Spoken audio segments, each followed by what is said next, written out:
ste našli kandidáta, nie falošného konzervatívca, ale normálne konzervatívneho kandidáta, my by sme veľmi radi zvážili aj podporu aj koaličného kandidáta, ak by to bol kandidát, ktorý by bol konzervatívny, ale vy ste predstavili pána Pellegriniho, ktorý je falošným konzervatívcom a teraz zrazu simuluje to, čo doteraz nepredstavoval. A vo vzťahu k tomu ešte tomu argumentu chaosu a tak ďalej, ja by som musel povedať, že častý argument je, že treba, aby bol z jedného cesta prezident, pretože takto bude pokoj na Slovensku.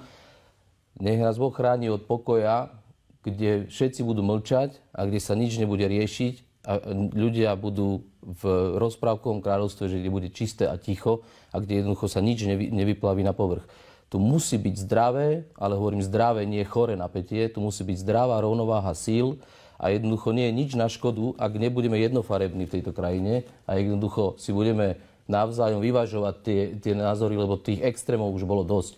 My nemôžeme ísť od jedného extrému do druhého extrému a takto by sme sa dostali do extrému. Bezpečnostná rada sa má stretať, musí fungovať, musí pracovať. O tom tu nikto sa nebaví. Nie je to prvýkrát, čo tu je takáto osoba privezená, to viete sám, jednoducho aj k tej dĺžke pôsobenia v politike. Jednoducho, ja som tak dlho nepôsobil, ale jednoducho takýchto situácií sme tu mali viacero indikácií. To prichádza ako informácia členom Bezpečnostnej rady.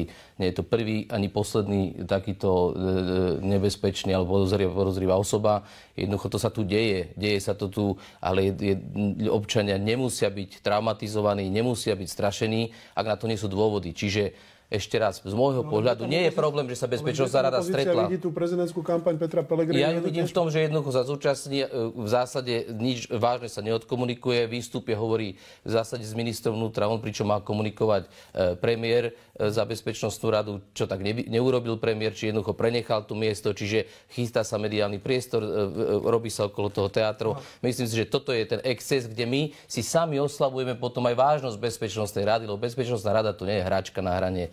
To je niečo, čo má chrániť krajinu a tam sú profíci, profesionáli, bezpečnostné zložky a tie plnia úplne iné úlohy, ako robiť politickú kampaň a marketing. Ja sledujem pápežov od detstva.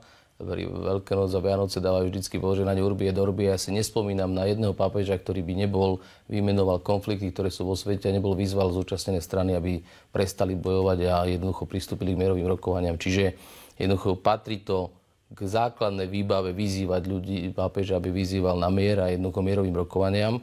Tu si ale treba uvedomiť jednu vec, že nám sa tuto... Rokovania sú trošku niečo iné ako vyvesenie bielej zástavy, to je vzdanie sa, to je kapitulácia. Pozrite, treba vnímať kontext, ale najmä ja nechcem hovoriť za Svätú stolicu, ja chcem komunikovať to, že jednoducho z môjho pohľadu aj ako medzinárodného práva, ktorému sa aj akademicky dlhé roky venujem, jednoducho my tu musíme vedieť, kto je agresor, kto to rozpútal a jednoducho od stola túto v teplého štúdia a pri pití vody radiť obeti, aby sa jednoducho podvolila agresorovi a tyranovi, je jednoducho príliš laxné.